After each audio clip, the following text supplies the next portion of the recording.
estamos aquí. Siempre hemos estado aquí. Siempre estaremos aquí. We are here. We have always been here. And we will always be here. Many thanks for this opportunity to share the reclaiming of religion on our terms as trans people. Reality is that religion has been the weapon used to dehumanize lesbian, gay, bisexual, and transgender people. However, it is a tragic irony that religion has also documented our existence for centuries. And so in our time today, the goal is to reclaim, to remember and re-member that history in its fullness, in its richness, in its sacred transgressiveness. I am very mindful when it comes to this conversation that the understanding of gender and sexuality that we have today was very different when many religious texts were written 3,330 years ago. Rather than labeling folks as, okay, this person was gay, this person was bi, I rather see their behaviors, their lives, their experiences as transgressive, and how that continues to speak to us today. Many of us who identify as transgender have never really had the opportunity to ask questions, let alone theologize in transformative ways.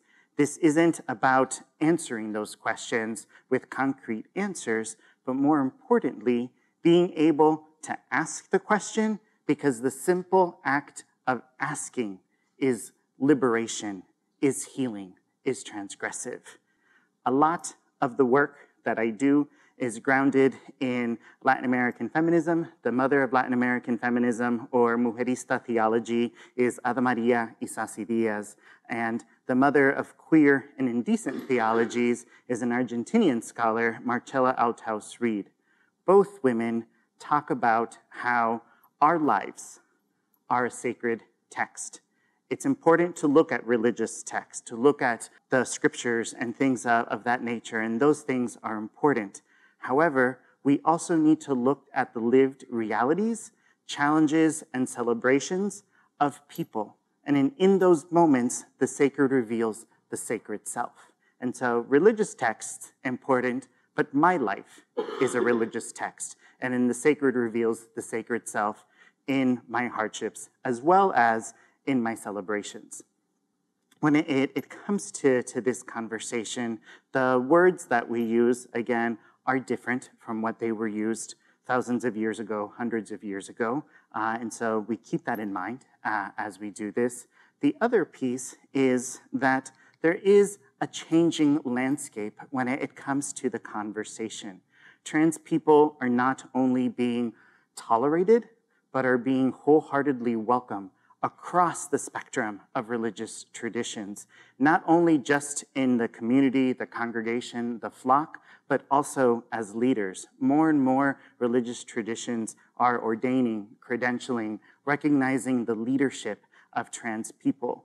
Oftentimes, we focus on the hardships that we experience, and I don't want to negate or undermine those hardships. We need to talk about the violence towards trans women of color. We need to talk about how in the state of Ohio there is a bill that will basically out trans people to their families through their teachers or through their mental health professionals. We need to talk about that. But we also need to talk about the resiliency and thrivingness, or as Leslie Feinberg says, the transgender warriorness of the community, and hold both those things in tension. And so, in the time that we have, we could spend the whole day just covering one aspect of religious identity and the intersection with the trans community. This is meant to be a simple crash course, and hopefully a sparking off point for folks to do their own discovery, to do their own sacred transgressions, and to dive deeper into this work. And so, within Buddhism, Buddhism teaches us to treat all people with respect, that our relationships should do no harm. Within Buddhism, the Buddha for justice and compassion, Kuan Yin, many of us have claimed as a trans deity because Kuan Yin, in some places, is venerated as a male. In other places, Kuan Yin is venerated as female. Both depictions, both incarnations are considered important and equal. And so here we have a deity that transgresses gender. Many folks, many Buddhist scholars, many religious scholars have also started to say that perhaps Kuan Yin is androgynous, because Kuan Yin takes on the form that is most accessible to a community in order to bring enlightenment. Sacred, transgressive. Within Hinduism, we have a rich history of deities. We have a rich history of holy people, holy warriors, heroes and sheroes who throughout history have transgressed gender norms in terms of embodying masculinity, embodying femininity, but also changing gender. One of the incarnations of Shiva is that of a deity that is part woman, and that being part woman, being part man, for Shiva is a reflection of wholeness and totality and negates duality and binary. You also have within Hinduism the belief that all of us are spiritual equals, and that within that, regardless of how we express ourselves, regardless of our attributes, we should all be treated with respect and with dignity. Within the Islamic world, there's a lot that is going on, and a lot that often doesn't get talked about. One, within the Quran, there are passages that talk about the need and the right for both men and women to be educated. And if we think about here, in our context of the United States, when did our most prestigious institutions, who I am an alum of two, allow women to study? Not until the 1900s, and in some cases, not until the mid-1900s. But here, you have a religious tradition that says men, women, right to education. You also have the prophet's wife be the person who proposed marriage, not the other way around. In a patriarchal society, that was unheard of.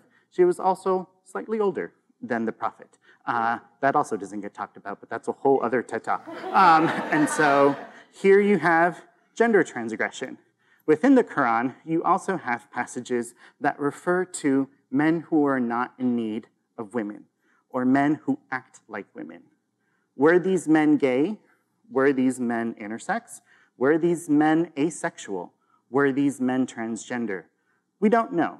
We simply can recognize that within the Quran, there is a recognition that things are not black and white, that there is diversity.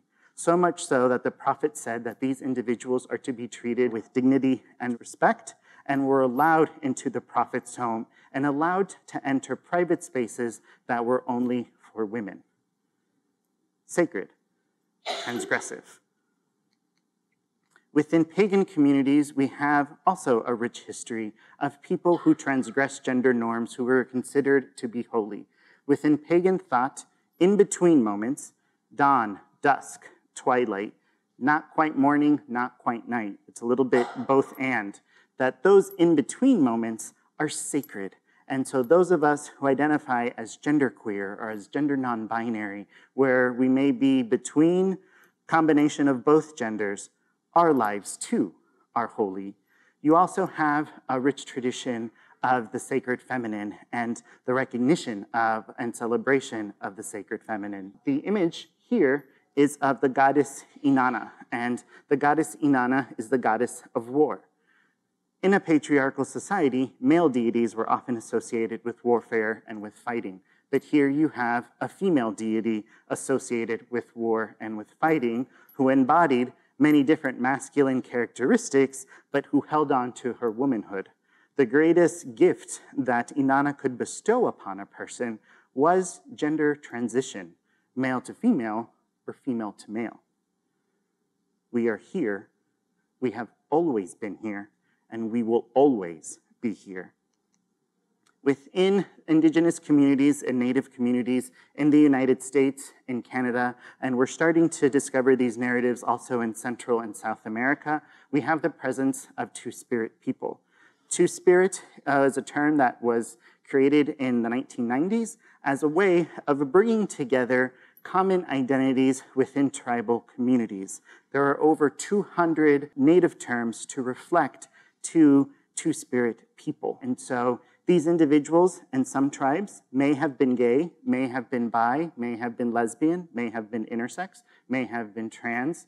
Regardless of the label, they were treated with respect. They were celebrated as holy because they could understand masculinity and femininity, and oftentimes took on the role of shaman or religious leader, healer within their tribes. I am a social worker by training, and two-spirit folk often were the mediators, the conflict solvers, not only within the tribes, but also between the tribe and the United States, and serving as ambassadors for their tribes, and sort of resolving conflicts that may have popped up. With the imposition of Christianity, some of these traditions were lost, and over the last 50, maybe perhaps a little longer years, there has been a reclaiming of two-spirit identity. Again, individuals who inhabit two worlds and who are considered holy and special. Within Judaism, Judaism is a fascinating religion. Within the Kabbalah, which is one of the mystical arms of Judaism, you have female names for God and feminine names for God, which are considered to be important and holy. You also have within the Psalms references to God as mother. We also have, dating back to the 1st century CE, rabbinical writings that talk about not 2, not 3, but 6 genders, male, female, and then 4 alternative genders. Some folks have looked into these. Perhaps these individuals, again, were intersex, were trans, gay, lesbian, asexual. We don't know the label that they would use today, but rabbinical writings show that gender diversity has been here and is something to be lifted up and respected. Within the book of Isaiah, there are references to eunuchs, which we'll get into in just a second, who should be welcomed into the temple and not segregated, not dehumanized. Again, we have been here, we have always been here, and we will always be here. Christianity, which was the tradition that I was raised in, is a healing but also painful experience for myself. As a person who was raised Roman Catholic, the Catholic Church does not have an official teaching on trans people. I, as a person, do not exist, and that is painful.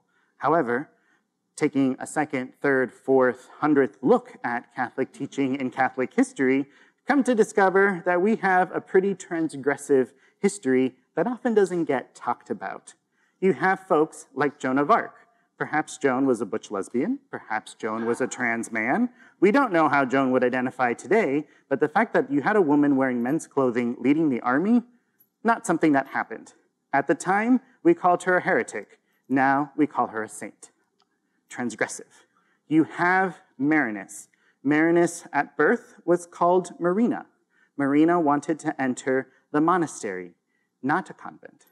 Entered monastery under the name Marius. At Marius's death, the other monks discovered that Marius had some different body parts than they were not expecting to find. And rather than just throw the body away, neglect it, refute the life of piety that Marius led, they combined the name Marina and Marius to form the name Marinus. And Marinus is a canonized saint within the Coptic Catholic Church.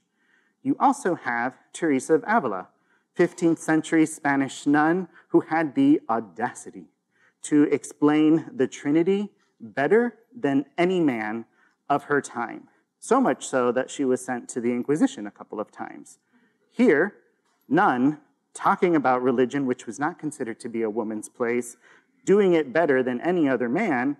Fast forward, she's now considered within the Catholic Church a doctor of the church, which means that her teachings and writings have influenced Catholic dogma, Catholic teaching. Transgressive. And then you have Mary, Mother of Jesus, a woman who, without consulting her husband, took ownership of her own life and committed to a call, committed to a life without asking husband, can I do this? She took a risk and said yes to something, and that is transgressive. That is something that we honor. Then there is the quirky individual of Jesus. And whether you believe Jesus is the Son of God, whether you believe Jesus was a confused rabbi, whether you just believe it is a story that continues to inspire us. Jesus, one fun question I like to ask my students is, where did the elusive Y chromosome come from for Jesus if Jesus didn't have a biological father? What was Jesus? Was Jesus intersex? Was Jesus trans? What was going on? More on that another time. You also have an individual who transgresses gender norms in terms of the individuals that Jesus lifted up as holy were women. People who were examples of faith were women. At the time, that was unheard of. Lastly, my good friend Theo Hutchinson talks a lot about, rather than transition, affirmation. That our journey as trans people is not about changing who we are, but affirming and celebrating who we are. One could argue that the resurrection is a story of trans affirmation because Jesus lived into his wholeness. I'd like to leave you with one thought. One, being that we're here in Appalachia, what if we referred to the sacred as y'all? What if we referred to the sacred as Ewans?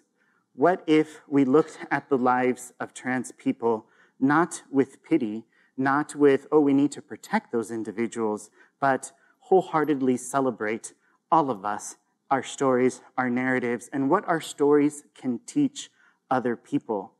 The poet Emma Lee Chatton, she writes a poem where she talks about that throughout history, we as trans people have been lifted up as sacred, as holy, but that we have forgotten ancient wisdom and the need to reclaim and remember that ancient wisdom so that today we can not only be tolerated, but we can be celebrated. Estamos aquí, siempre hemos estado aquí, siempre estaremos aquí. We are here, we have always been here, and we will always be here. Muchas gracias.